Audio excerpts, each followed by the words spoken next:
Hello guys, তোমরা সবাই কেমন আছো? আশা করি খুব ভালো আছো। আমিও খুব ভালো আছি। দেখো, আজ আমি সকাল সকাল উঠে পড়েছি, কারণ আজকেও হচ্ছে আমার কাছে ভীষণ স্পেশাল ডে। আজকে 26শে মার্চ 2024। না বন্ধু, আজকে হোলির সঙ্গে সঙ্গে স্পেশাল ডেট হচ্ছে আজকে আমার ডেলিভারি ডেট। ডক্টর আজকেই আমাকে ডেলিভারি ডেট দিয়েছে। তো এখানে আমার মা আমাকে আর আমাদের নিউ মেম্বার, যে আপকামিং মেম্বার আসছে, তাকে বরণ করে নিচ্ছে। আর এদিকে আমি মহাদেব এবং সমস্ত ঠাকুরকে প্রণাম করে নিচ্ছি, যাতে সব কিছু ভালো ভালো হয়। আজকে হচ্ছে আমার ওটি। আর এখানে গপুকে আমি সমস্ত খাবার দাবার দিয়ে দিয়েছি। গপুকে বলেছি ভালোভাবে থাকবে। আর এখানে আমার বর গাড়ি বুক করে দিয়েছে, আর আমার মাও রেডি হয়ে গেছে।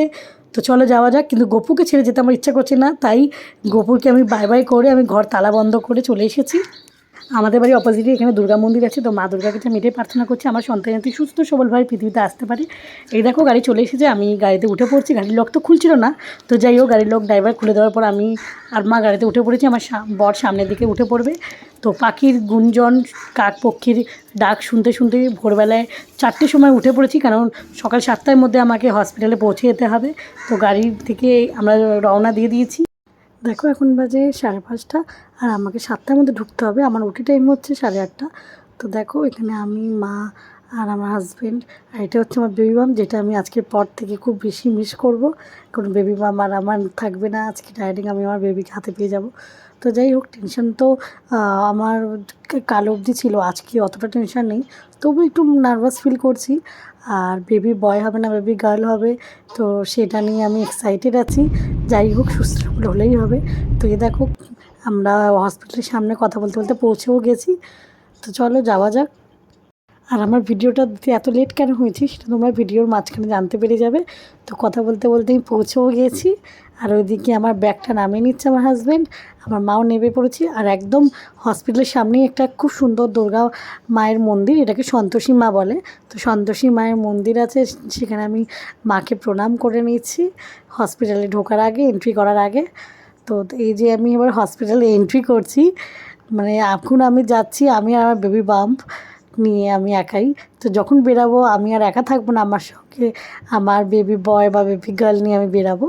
তো চলো, এই হচ্ছে হসপিটাল রিসেপশান। দেখো কি সুন্দর ডেকোরেশন করেছে এরা। তো এটা হচ্ছে 4 নং হসপিটাল, তেঘরিয়া, কলকাতাতে। আর এই যে আমার হাজব্যান্ড ওখানে রিসেপশনে পৌঁছে গেছে, ও সমস্ত ফর্ম্যালিটিগুলো ওখানে চেক করে নিচ্ছে। আর এদিকে মা ওয়েট করছে, আর আমিও ওয়েট করছি। ফর্ম্যালিটি পূরণ হলেই ওরা আমাকে অ্যাডমিশন নিয়ে নেবে। তো দেখো আমার তো মনেই হচ্ছে না যে আমি পেশেন্ট বলে আমি নিজেই রিসেপশনের কাছে যাচ্ছি। আমি এদিকে এদিকে ভিডিও করছি। তো আর এই যে আমার বর এখানে, ও সমস্ত ফর্ম্যালিটিগুলো কমপ্লিট করছে, সেটাই আমাকে বলছে। আর এদিকে আমি একদম রিল্যাক্স, দেখো আমার কোনো টেনশানই নেই, কি সুন্দর ভিডিও করছি। আর এদিকে ও সমস্ত সিগনেচার করে নিচ্ছে এবং পেমেন্টের যা যা প্রসেস সব করে নিয়েছে। ওর পেমেন্টের প্রসেস হতেই আমার একটা অ্যাডমিশন করে নিয়েছে, যে অ্যাডমিশন বেল পরিয়ে দিয়েছে এবং আমাকে হুইল চেয়ারে করে নিয়ে যাচ্ছে। আমি ওদেরকে বলেছিলাম আমি হাঁটতে পারবো, আমাকে হুইল চেয়ার করে নিয়ে যেতে হবে না, কিন্তু এটা নাকি ওদের রুলস, ওদেরকে হুইল চেয়ারে করেই পেশেন্টকে নিয়ে যেতে হবে, পেশেন্ট যতই সুস্থ থাকুক। তো যাই হোক, না তো ওদের নাকি চাকরি থাকবে না, তো সেই জন্য হুইল চেয়ারে করে ওরা আমাকে আমার বেডে নিয়ে যাচ্ছে। তো এই ব্লগটার পরে আসবে আমার হচ্ছে রিভিউ ব্লগ, যে হসপিটালের খাবার দাবার, হসপিটালের অ্যাটমসফিয়ার, হসপিটালের সমস্ত সার্ভিস সব কিছু নিয়ে আমি একটা ব্লগ করব, কিন্তু এই ব্লগটার পরে সেটা আসবে। তো এই ব্লগটাকে তোমরা অনেক অনেক ভালোবাসা দেবে। দেখো কথা বলতে বলতে আমি কিন্তু আমার রুমের কাছে পৌঁছে গেছি। আর এখানেও পুরো রুমে নিয়ে যাওয়ার আগে আগে আমার ওয়েটটা এবং আমার হাইটটা করে নিয়েছে, তারপরে আমাকে রুমে নিয়ে যাবে।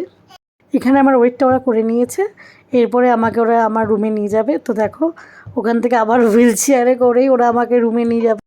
দেখো আমি আমার রুমে শিফট হয়ে গেছি, আমি এখন বেডের উপর বসে আছি, আর মা চেয়ারে বসে আছে। আর কিছুক্ষণের অপেক্ষা, তারপরে এই 9 মাসের যে একটা জার্নি সেটা আমার শেষ হবে। তো এখানে চলে এসেছে আমার ওটি ড্রেস, আর এখানে চলে এসেছে আমার সমস্ত ফাইল। আর এখন ওরা এসে আমার ইউএসজি চেক করবে, ব্লাড প্রেশার চেক করবে, আমার স্কিন টেস্ট হবে। আর এখান থেকে হচ্ছে আমি বাইরের দৃশ্য দেখতে পারবো। তো এই দেখো ওরা আমার দুটো বিনুনি করে দিয়েছে এবং আমাকে ওটি ড্রেস পর রেডি করেও দিয়েছে। এই যে চলে এসেছে, আমাকে এখন ইউএসজি করবে আমার। তো ইউএসজি রিপোর্ট আমাকে দেখানোর আমার হওয়ার পরে আমার এখানে ব্লাড প্রেশার চেক হয়েছে, তো সমস্ত রিপোর্ট ওকে ছিল। এই দেখো এখন ওরা আমার চ্যানেল করে দিচ্ছে, তো আমি ভেবেছিলাম ভীষণ লাগবে, তো যাই হোক একদমই লাগেনি, ওনার হাত তো ভীষণ ভালো ছিল। আর চ্যানেল হওয়ার পরে আমার বরকে অ্যালাউ করেছে, যখন আমাকে পুরো ওটিতে নিয়ে যাবে তার আগে আমার বরকে আসতে দিয়েছে। দেখো ওর সঙ্গে আমি কিছু কথা বলছিলাম, এই কথাগুলো তোমরাও শোনো। এই যে দুটো বেনি করে দিয়েছে, এবার শুধু ওটিতে নিয়ে যেতেই বাকি আছে, তারপর ওটি দিয়ে বেরিয়ে বাকি এক্সপিরিয়েন্সটা বলবো। এই যে বেনি কি ভাবছো, কলেজে পড়ো, স্কুলে পড়ো মনে হচ্ছে? কিন্তু আমাকে ভালো লাগছে ডাক্তারগুলো ছবিটা তুলতে বাচ্চার সাথে না। হয়ে গেছে। মাকে তোলো, ঠিক আছে, মা বলে ঠিক আছে। টাইমের মধ্যেই কিন্তু ওরা আমাকে রেডি করে নিয়েছিল এবং স্ট্রেচারে করে আমাকে ওটির দিকে নিয়ে যাচ্ছে, কারণ 8:30টায় ওটি ছিল। তো তখন 8:15 বাজে যখন ওরা আমাকে নিয়ে যাচ্ছে। তো এদিকে আমার মা আর আমার হাজব্যান্ডও আমার সঙ্গে ওটির সামনে যাবে। তোমাদের কাছে প্রথমেই ক্ষমা চেয়ে নিচ্ছি, কারণ আমার ভিডিও কোয়ালিটি যদি খারাপ হয় তো অ্যাডজাস্ট করে নিও। আমার কিন্তু অ্যাপেলের ফোনে নর্মাল একটা ফোন, তো সেই জন্য ক্যামেরা কোয়ালিটি খারাপও হতে পারে। আর এই এত লেট হলো কারণ রিকভারি হতে একটু টাইম লেগেছিলো। তো রিকভারি হওয়ার পর একটা বেবির সমস্ত কিছু দায়িত্ব পালন করার পরে আমি একাই নিজের ভিডিও এডিট করে ছাড়তে আমার একটু সময় লেগে গেছে। তো যাই হোক, তার জন্য সরি। তো আর একটা কথা না বললে নয়, হসপিটালটা কিন্তু ভীষণ হাইজেনিক মেনটেন করে। আর এই যে আমি ওটিতে ঢুকে পড়েছি আমার মাকে আর আমার হাজব্যান্ডকে টাটা করে। তো দেখা যাক ওটি থেকে বেরিয়ে পরে ওটি এক্সপিরিয়েন্সটা অবশ্যই আমি তোমাদের সাথে শেয়ার করব। আর এখানে আমার ওটি কমপ্লিট হয়ে গেছে, আমি এখন আমাকে বেডে ওরা শিফট করে দিয়েছে।